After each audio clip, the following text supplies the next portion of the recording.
Hey everyone, Andrew here, and it's time for the top 5 films of 2025. The top 5 of this list was actually a lot easier to come up with than the bottom 5, and I kind of like, when I first, was like trying to figure out, okay, what films are going to be my top 5, my top 3 popped in immediately. I'm like, okay, it's definitely these 3. Yeah, and my number 5 pick was a little bit hard to pick on but just because it was that thing where it's like, okay, this one feels like it belongs here. Is there other films that I like more? Maybe, but this is the one that feels like it earned number 5. So let's get going with it. Today we'll be covering the top 5 best films of 2025.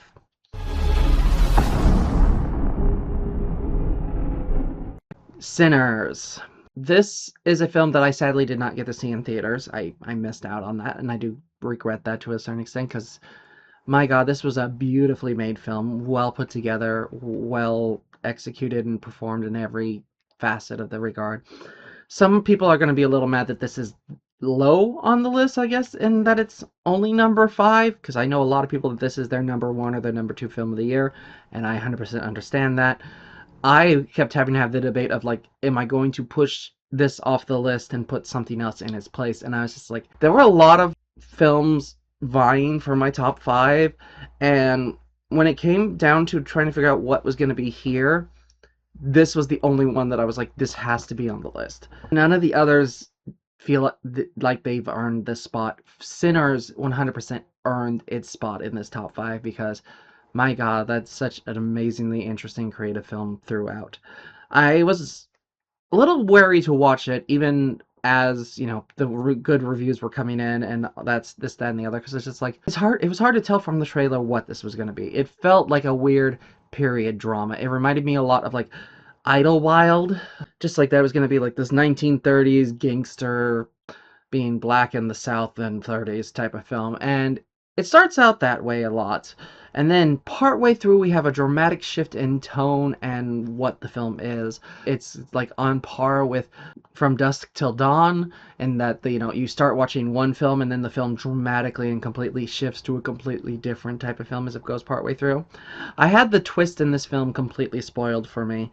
I don't think it ruined the film in any way. If anything, it just made me more interested and more excited in the film. So if you have not seen the film, you want to see it, skip ahead to my number 4, because I'm going to tell you the entire film is a vampire film. Like, they get attacked by vampires partway through, and legitimately this is one of the best vampire films ever made. Like, absolutely, really creative, really interesting. It's the shift between the two films is just so creative and so interesting and so well done. I was worried it was going to be a little bit too much of a drama, too much of Oscar bait kind of film, and it has moments of that, which keeps it from being higher on my list, unfortunately. But this is like the best tonal shift of a film since From Dusk to Dawn. This is the best action scenes, great storytelling, great character moments. I love that the vampire's motivation is not to like increase his numbers or to gain power. It is to steal the music, to steal the culture, to steal the soul of these people. I'm like, that is such an interesting way to look at vampirism and all that stuff. I love, because I watched someone talking about this and they're going through it, and it's like, no matter what this vampire says and does and all the things that he says that are clearly evil, he's not even the worst villain in the film, because the worst villain in the film is still normal white men. Like, those are the big villains of the actual film, because they just want to kill everyone. It's just like, yeah. But it has so much good going for it. Exceptional performances from Michael B. Jordan, Haley Steinfeld, all of the cast. They do really great performance with it. Michael B. Jordan plays twins, and you can easily tell who is who and what's going on, and it works super well in that regard. The use of storytelling, the use of setting, but most of all, the use of the music is just groundbreakingly amazing.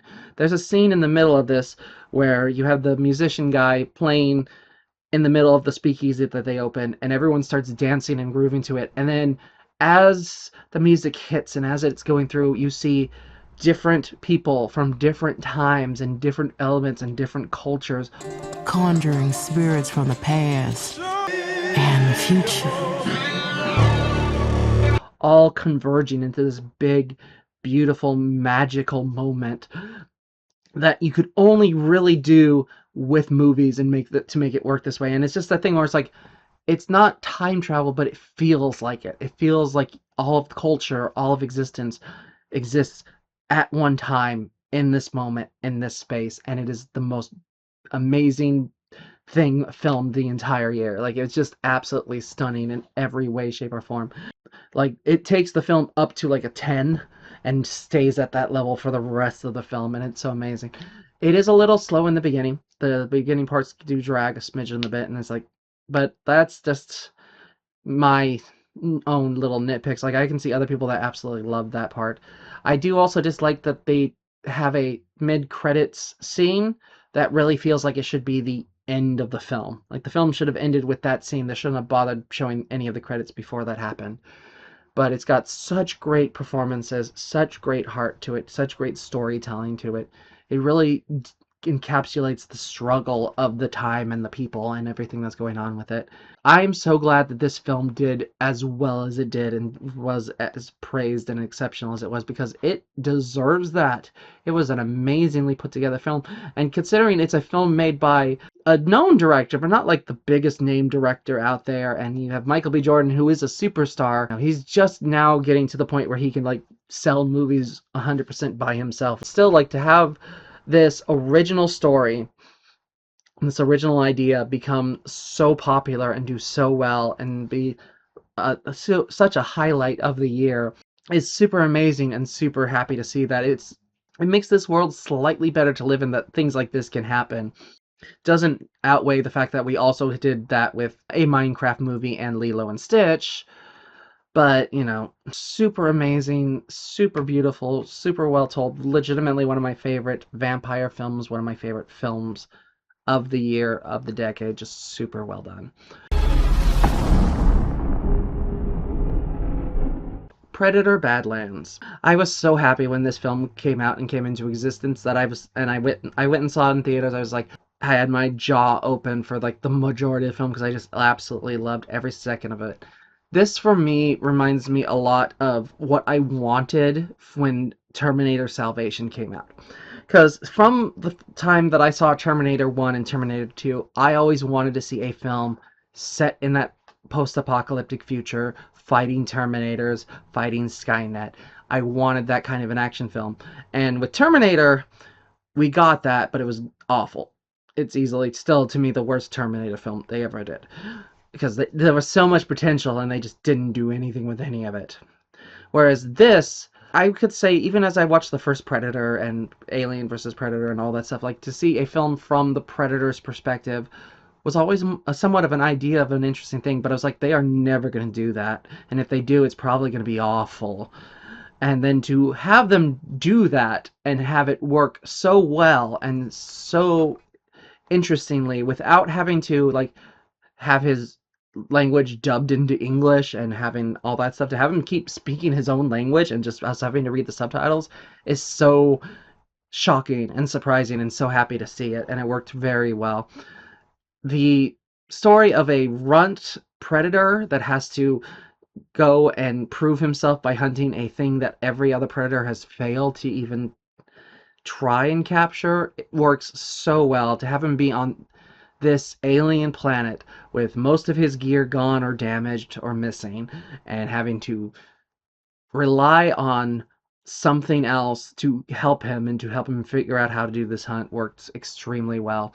There are moments in the beginning of the film that do kind of drag a little bit, and you're like, and choices where you're just kind of like, why are they doing it this way, or what is this? Like adding in this little monkey sidekick character was a little bit like, ooh. But when you get to the end of the film and you see how every single thing that he interacts with in that first chunk of the film comes back into play in that final fight, just elevates this to an even higher level. I'm so glad we got this film. I'm so glad that they let this director direct another Predator film. Like, he's done 3 at this point, counting, because the first one he did was Prey from a few years ago, and that is legitimately an amazing film. Like, it's easily one of the best Predator films ever made. It's just so creative and well done. And then you had Predator Killer of Killers from this year, which will be in my honorable mentions because it was a really good one, but it was what I expected from it. Like, it was just the beats I was expecting. But this one had so much that could have gone wrong, so much that could have fallen flat on its butt, and everything in the film is pretty amazing. The effects are really great. You feel the world they're in. Like, honestly, this world felt as deep and as rich, if not more so, than even Pandora in the Avatar films did, because it's so thought out and everything has a purpose. And him as a predator losing all of his gear, and then losing his allies, and then having to decide, like, no, I have to go rescue my allies, go rescue my pack, and then using what he's learned about the planet and what he knows to his advantage to give him an advantage just works so well on so many levels. It is legitimately one of my favorite Predator films of all time. I could honestly argue this might be the best Predator film. Like, it's between this and the original, and I might like this a little more. I can't say that for 100% certain right now. It's been a little while since I watched the original with Arnold. I would probably need to go back and watch that. But I'm so glad I saw this. I went and saw it with my mom, and I didn't find out till we were done with the film that this is like the second Predator film she's ever seen. She's like, "Oh, I was really worried, but it's like it was really good. I liked a lot of it." And she's like, "Yeah, I watched one of the Predators, the one where they were in the pyramid in the ice." I'm like, "Oh, that's Alien versus Predators." That really. I'm like, "You haven't even seen the wow? Okay. Well, I'm glad you liked it since I dragged you along to a film you had no interest in. Glad she liked it. I'm glad because it's a film that you don't have to know anything about Predator lore to like this film. But if you do, it adds so much more to it. Just taking everything that they did in Prey, everything that this director has done, everything that we know about the lore, and just turning it on its head and making it work really well. It is so interesting to have a Predator film where he starts off as the big bad, and then slowly just gets weakened and weakened as it goes on, and then by the end finds strength through learning to use nature, learning to use his surroundings, but also finding strength in other people and other beings, and figuring out his own path and his own way is so cool and so creative.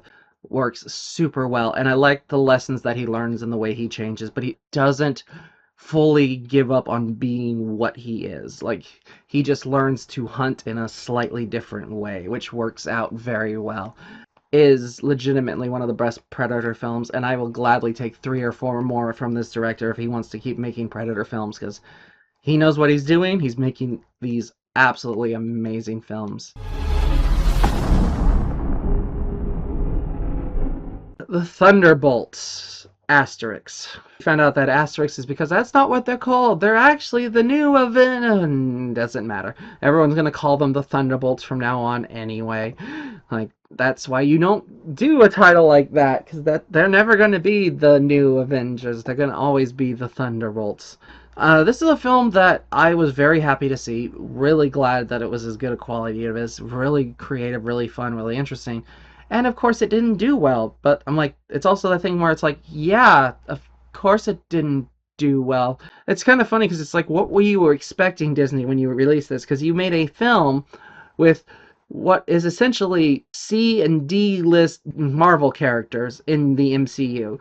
Not to say like they're not great characters, like, because you have Bucky, who is at least a B plus, if not an A minus, but most of these characters have shown up for a film. Some of those a while ago. Shoot, one of them didn't even show up in a film. He showed up in one of the TV shows, and it's just like, were you expecting like Avengers numbers with this? Because you would have been lucky to get Ant-Man numbers with this one. Because yeah, and I say that as someone who's watched all these shows and knew all these characters and cared about all these characters. And I was so happy to see them in a thing, because I like the idea of having a team that is like the people you would least want to come rescue you as a superhero team.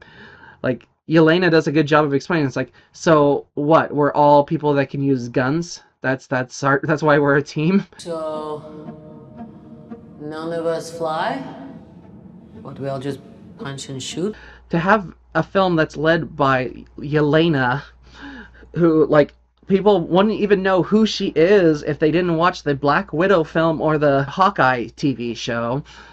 But like that said, the cast was really good, really solid, well put together. They had a lot of good chemistry, a lot of stuff that worked really well for it. I liked the introduction of Bob. I liked the introduction of Sentry and the Void and how that all worked out. I like the fact that it ended not with a big fight, but with a personal journey and a personal struggle, and you took these group of broken individuals and they found strength and camaraderie in each other and were able to, overcome their own past and their own darkness in order to succeed. It works extremely well with a really good message. I wish certain characters had gotten a little bit more screen time and a little bit more to do. I'm especially sad with like what they chose to do with Taskmaster. Like I 100% knew going in Taskmaster was not going to be around the film for very long. Because if you watch the trailers and you watch the previews, you can definitely tell there's stuff that's clearly from the end of the film versus stuff that was at the beginning of the film, and you're like, well, Taskmaster's not in any of those shots of the later film, though, so she's probably gonna die.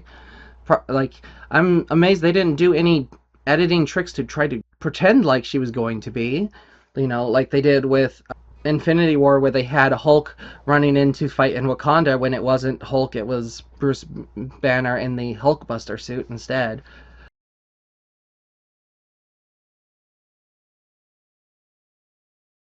They kind of just gave away what was going to happen to that character. I went in knowing and hoping I was wrong, but I knew. And yep, she died super fast, and it's such a disappointment because she died in such an unimportant way, and it doesn't do anything to help the character. It doesn't make the character even remotely memorable, other than the fact that she's in every single poster and isn't in the film for more than like 4 minutes. And it's just such a waste of the character. And from the sounds of it and from what I've heard, they had a whole different version of the story where Taskmaster survived until near the end, if she had died even at all. And she and Ghost were going to have these big adventure parts, and that characters were going to grow together type of thing. But they decided that they needed someone to die at the beginning of the film to, up the stakes and make it more dangerous. And they chose to do that with Taskmaster, at the same time butchering the amount of scenes that Ghost is in, so she doesn't get any kind of character development in any way. I get it. I understand why they did it. I think they did it at a poor time and in a poor way. It's like, it's not nearly as bad as like Suicide Squad introducing Slipknot and then having him die 5 seconds later type of thing. It's not quite that bad. But it is that thing of where it's like, I would have loved to seen some more of Taskmaster to see what she was capable of. Like, you could have let her live a little bit. Let her live until they at least break out of the spot that they were in and have her get gunned down at the rooftop. Or, I would have had her survive until they got to the first fight with Sentry, and have Sentry toss her out a window and have her die that way. Like, you could have given her a chance to have something in the film. Whereas in this, she has literally nothing. And it's just kind of disappointing because of that. Because I like Taskmaster. I thought the design was really well done. I have a shirt with literally her mask on it because I like that design. But the execution was never that good. And she was nothing like the comic book character. And I didn't need her to be like the comic book character. Although I do hope at some point we do get a comic accurate Taskmaster. Because Taskmaster in the comics is basically Deadpool. There's a more gruff and serious Deadpool who's just quipping and telling jokes the entire time. So that would be a super fun thing to do with a right person. I don't think this actress was necessarily the right person for that, but I hope they bring the character back in some way, shape, or form and get to do closer to that. But it was just such a waste of that character. Otherwise, like, everything else about the film is, like, amazing. Such good action scenes, such good character development, such good character moments. It is easily the best of the 3 Marvel films that came out. And I liked all 3 Marvel films that came out. Like, they're all very good to me. Both are going to be in my honorable mentions when I get to them. But, yeah, for this one, I absolutely did love the way it's just done, the story they chose to tell. I like the implications that the ending implies. But I also can see them, like, totally trying to pretend that this film doesn't exist. I don't think they're going to try to sweep it under the carpet as hard as they did, say, Secret Invasion or She-Hulk show, but who knows? Like, yeah. But I thought this one, for what it is and what it could have been. This could have been way worse. This was actually extremely well done. This could have easily gone the way of Suicide Squad and some of the others, where it's just, let's shove these characters together despite they have nothing in common and just push them forward even if it doesn't make sense. And I say this as someone who likes the Suicide Squad movies. Like this one does that formula 1,000 times better. This is a story with an actual purpose, an actual point. It is nice to see these characters. It's nice to see how they interact with each other. They make a very good team by the end of it. There are definitely some points in this where you're like, this logic doesn't work or that logic doesn't work. But for the most part, this is a very fun, entertaining film with a really deep message and some really good heart to it. But it's a shame that this just didn't do well. Like, this is one I think the people go back to later on and be like, oh, this was a gem. Why did this not do well? This should have done way better than it did.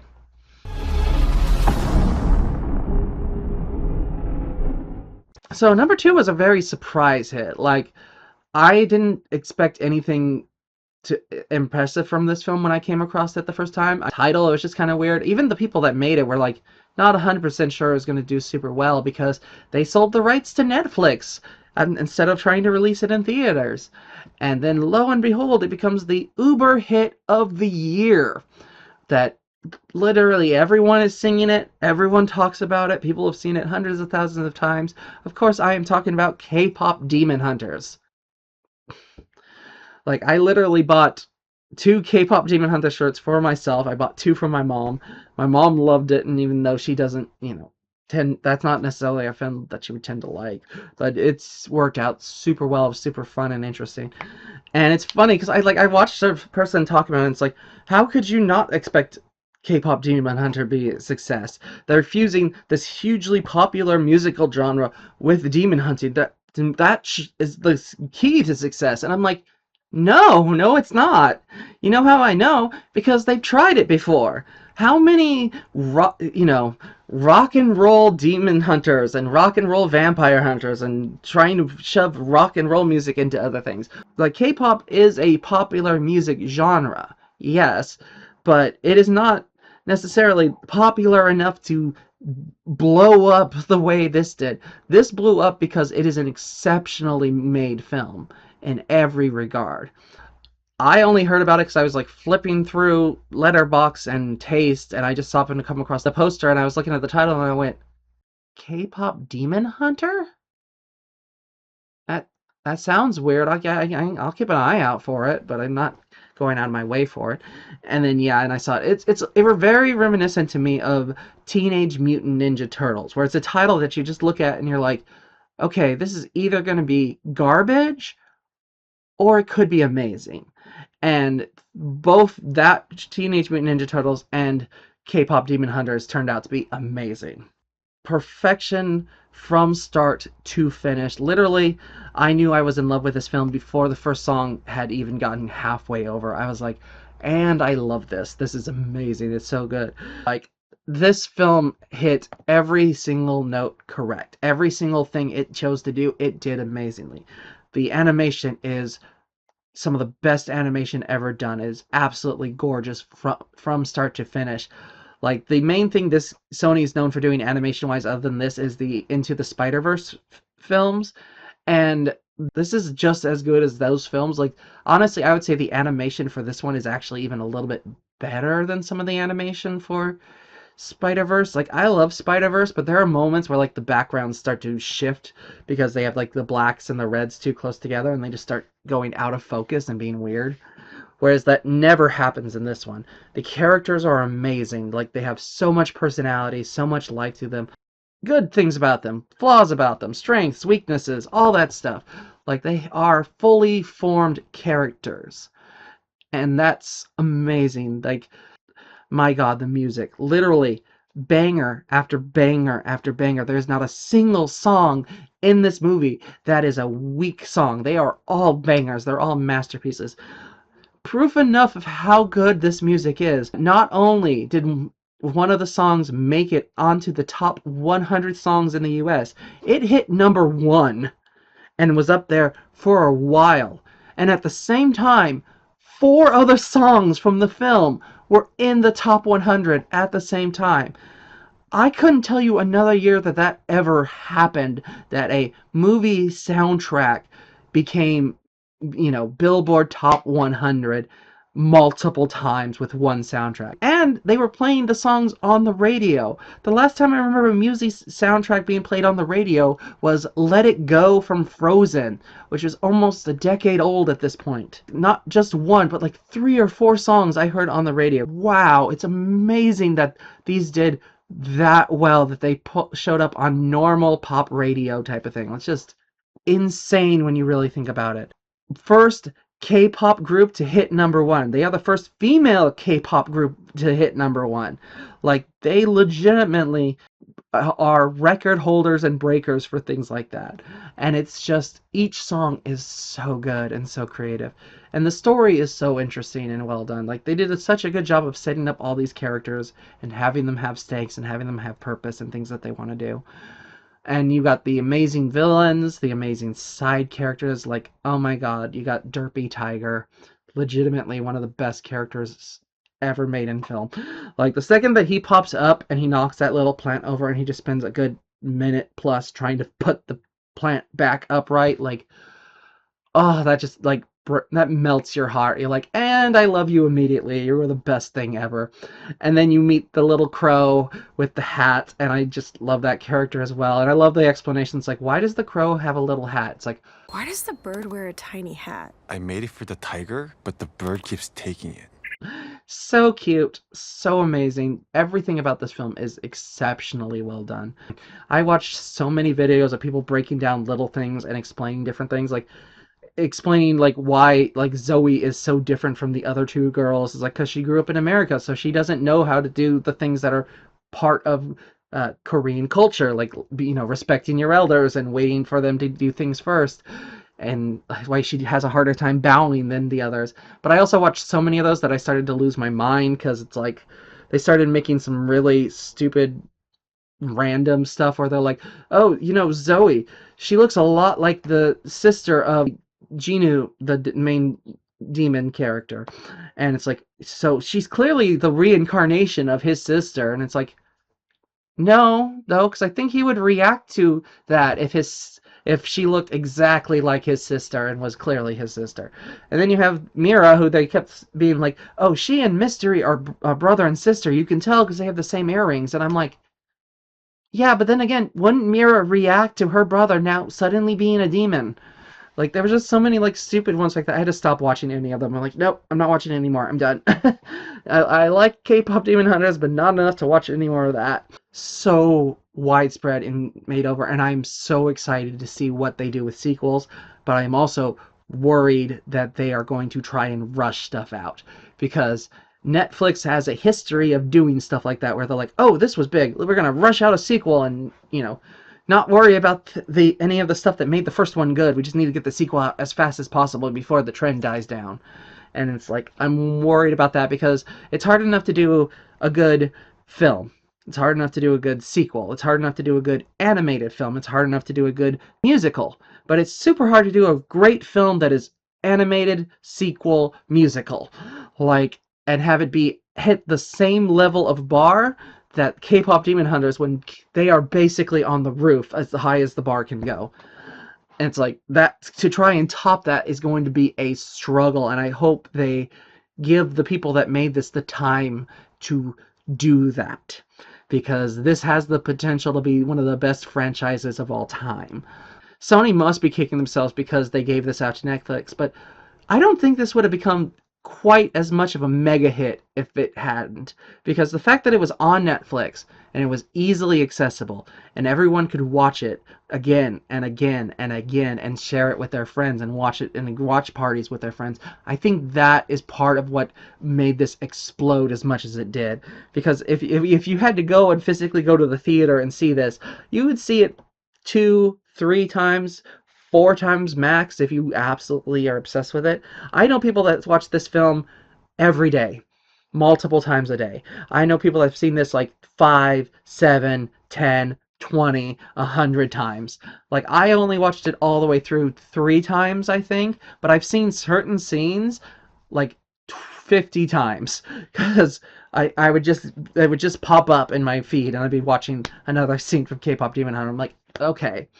But legitimately, this is a film that is stunning and beautiful and amazing from start to finish. It had a very good chance of being my number one. It was fighting extremely hard. The only reason it is not my number one is because if we never got another K-pop Demon Hunter thing again, I would be sad, but I would at least be like, hey, at least we got one perfect, amazing film. If my number one never got a sequel, never got any more explanation, I would feel cheated. I would feel very sad because I want to see more of this character by this actor, by this group, by this team. I want to see what they do with this universe. That one, I think I would be heartbroken if we never got more of.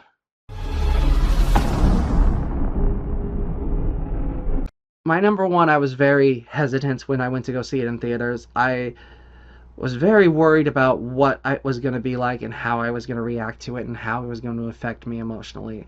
Because the last version of this character that I'd seen in theaters, I hated. I really disliked what they chose to do with that character. I hated what they did with that world of that character. So I was very, very hesitant when I went into this year's Superman.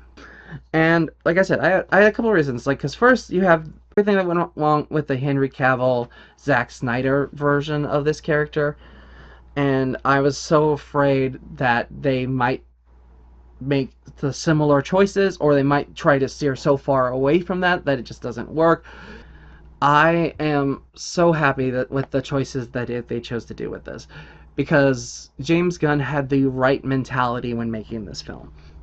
With Man of Steel, with the Henry Cavill version, they got a guy that fit the look, but the personality and the character and everything they chose to have that character think and do was so not Superman that it actively hurt.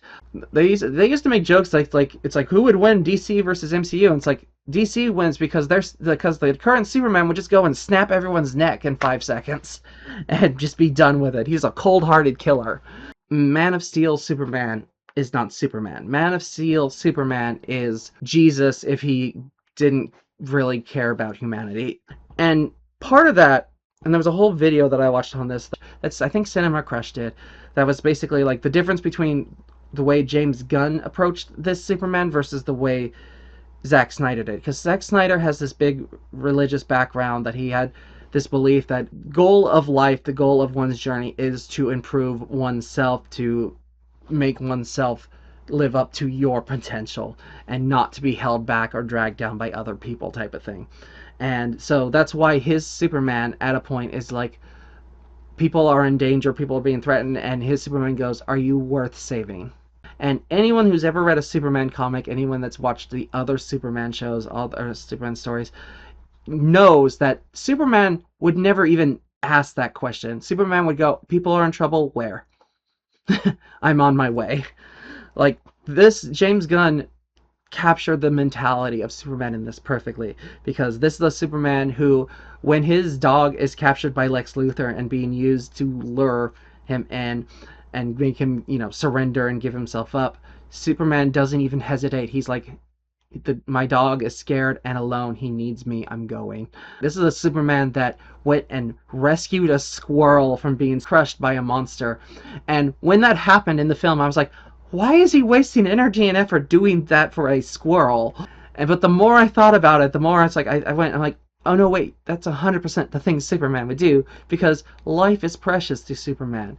Villains, monsters, humans, animals. He does everything in his power to protect everyone else. He's the kind of person who literally could not stand by while someone else is in danger.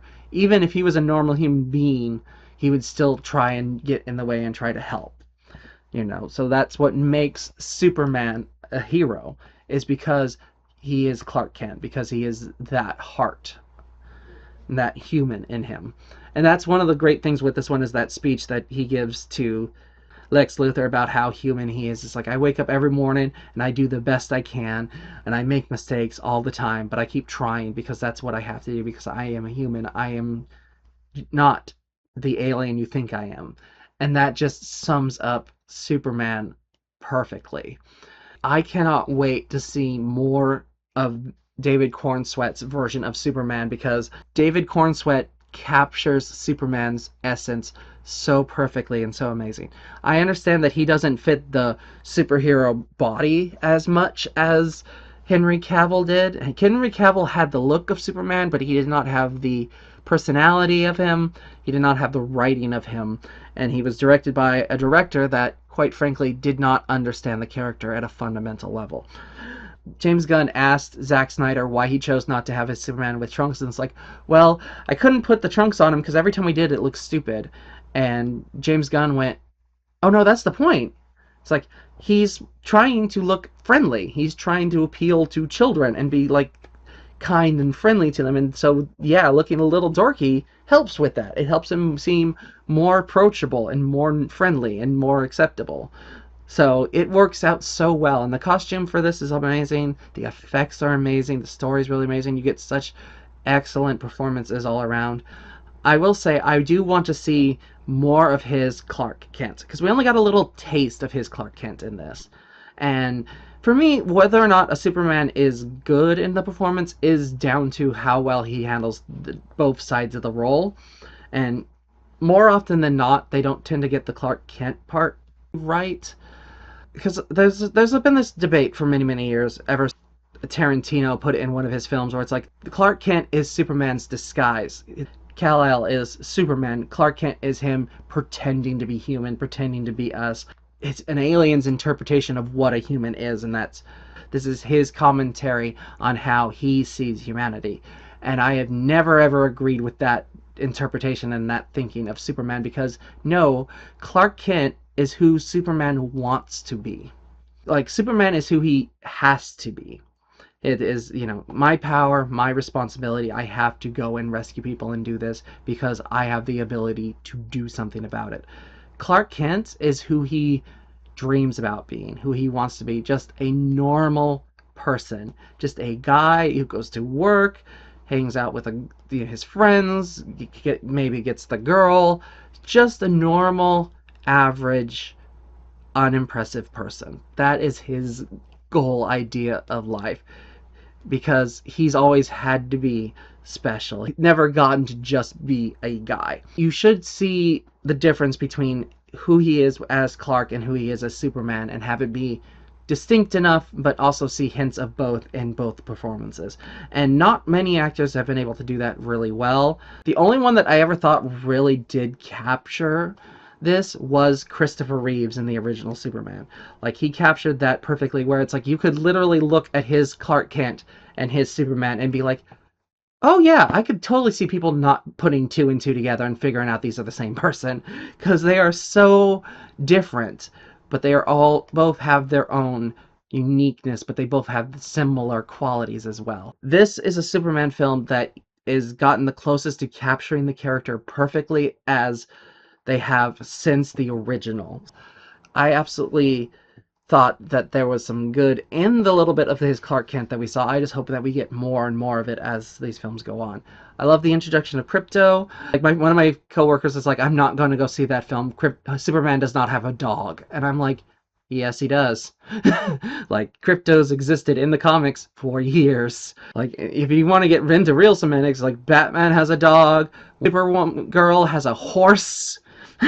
Like, it's just it was just such a funny reason to not go see one of the best films of the year. It's just like, no, Superman does not have a dog.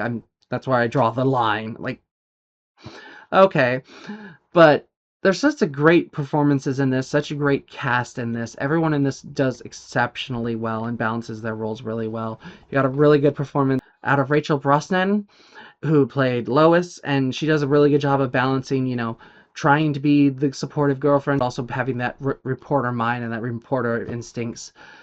Nicholas Hoult as Lex Luthor. I got into a whole discussion with one of my friends about this performance and this, that, and the other. And it's like, we both kind of agreed. It's like, this is an okay performance, but I want to see more what they do with the character. I would say myself that it's actually a really good to great performance.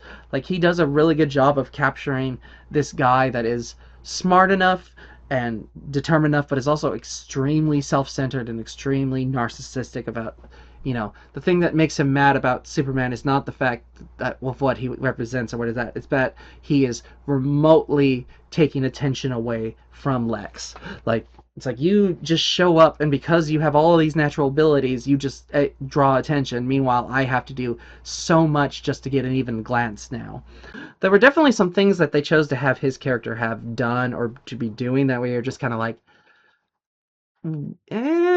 why? Like, why is he throwing ex-girlfriends in this interdimensional prison just because they might say something bad about him?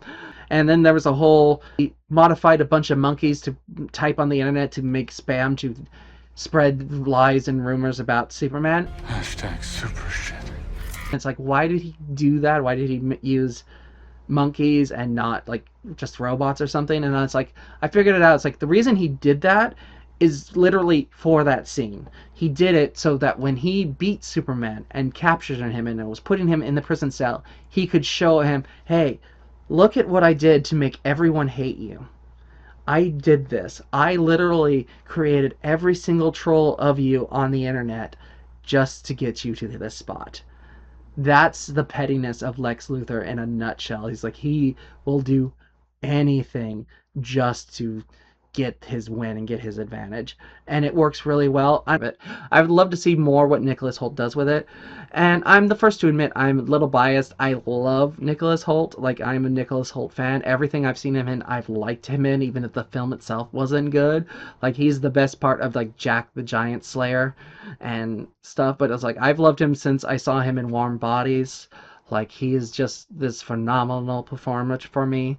So, but I think he did enough here to he definitely stands head and shoulders above the Jesse Eisenberg interpretation. But I would say he matches well with any of the other variants we've had of this character. I hope we get to see more depth from him and more stuff from him, but we'll have to wait and see what happens with that. It's just so many great things in this. The action is great, the storytelling is great, the effects are amazing.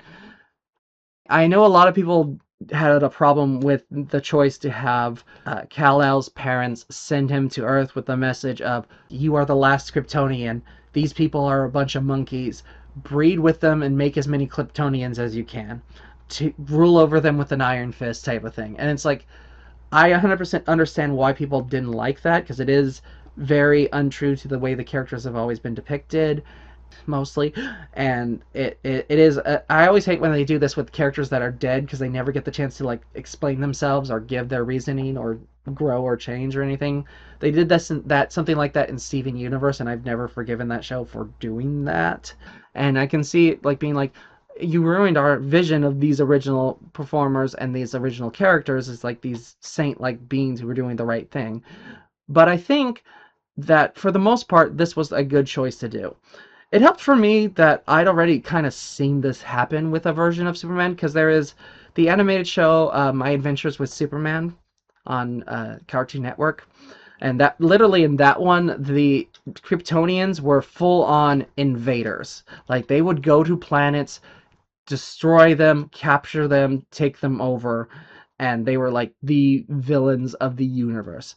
Like, they'd already shown up on Earth before and tried to take over before. And that's why like the military is super against Superman in that show. Highly recommend the show. Really great, really good.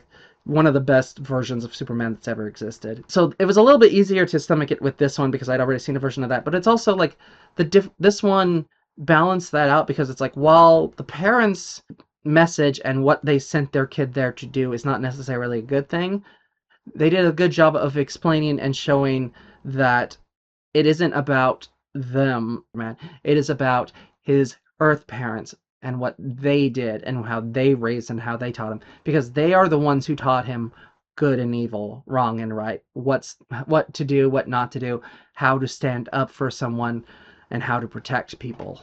Like, they are the real influence of why Superman is the way he is. And this film did the perfect job of capturing that and adding that into it. Like, the scene alone where Clark is talking to his dad after getting the message, and him being like, I don't know what to do. I don't know what that message screwed everything up, and his dad being like, you wanted that message to mean says a whole lot more about you than what anyone meant for it to me.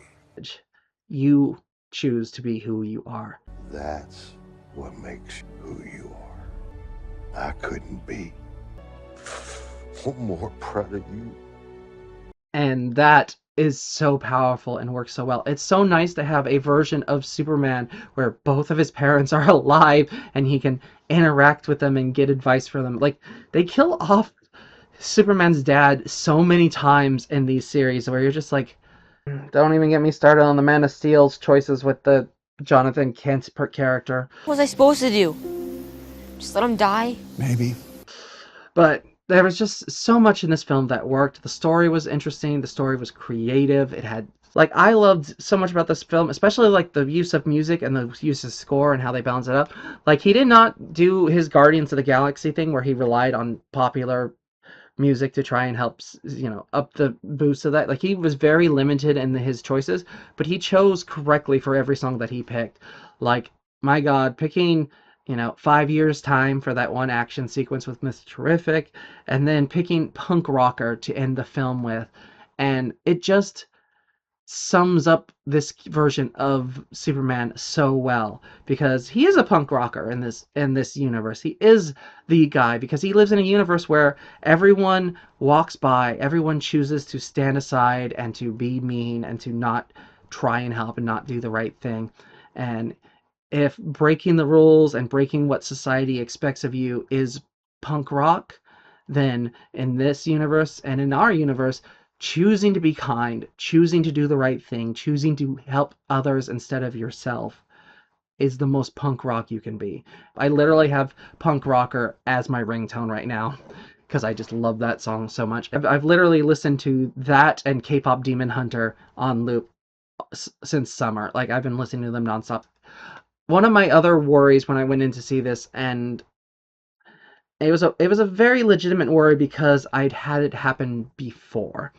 I was very worried about not connecting to the film and having a hard time watching this film because I've had that with James Gunn in the past. I had that with his version of The Suicide Squad, where it's like I watched the entire film, and except for like the last 10 minutes of the film, it felt like watching paint dry because I was just staring at a screen. I had no emotional connection to the film. I had no stakes in the film. I had nothing that I cared about in the film. It was just a thing that was going on and I was watching. And I had that with that one. I had a similar reaction to the start of the Guardians of the Galaxy. By the time they hit the jail, I was super invested and super into the story at that point, and I went on the journey with them. I was very worried about it's like a similar reaction to this one, and I did not have that. I actually was super connected to this film from the get-go.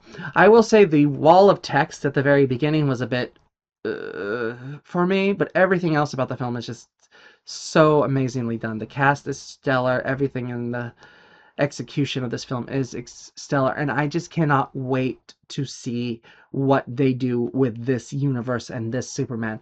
Like, this is the best foot to step forward with for this version of the DCU. Man of Steel set a very bad tone, and that's why every one of those films had to be darker and more gritty, whereas this one, it's like we can have lighter moments, we can have darker moments, we can have serious moments, we can have goofy moments, we can balance this out and find a way to do it. We just have to make sure to make the story and the characters the priority and not as focused on making visually spectacles and things of that nature and rushing things out before they're ready. Like, this felt like the perfect starting point for this universe, and I legitimately cannot wait to see more. We already started seeing previews for Supergirl. It looks amazing. I'm really excited to see that one. I'm interested to see what they do with Clayface. I'm interested to see what they do with all of these characters. This is legitimately my favorite interpretation of Superman probably ever. Like, the only one that competes with it is like My Adventures with Superman, the most recent show. But that's just my thoughts and my opinions. What do you all think? Do you like these films? Did you hate these films? Did I choose the wrong film to be number one? Should Sinners have been number one? Yeah, you might be right. My list, my opinions, but I would like to hear yours. Give me your top 5 of 2025. Let me know your thoughts in the comments below. I'll be doing the honorable and dishonorable mentions very soon. Come check that out. Until then, happy watching, happy reading. I'll see you all next time. Bye.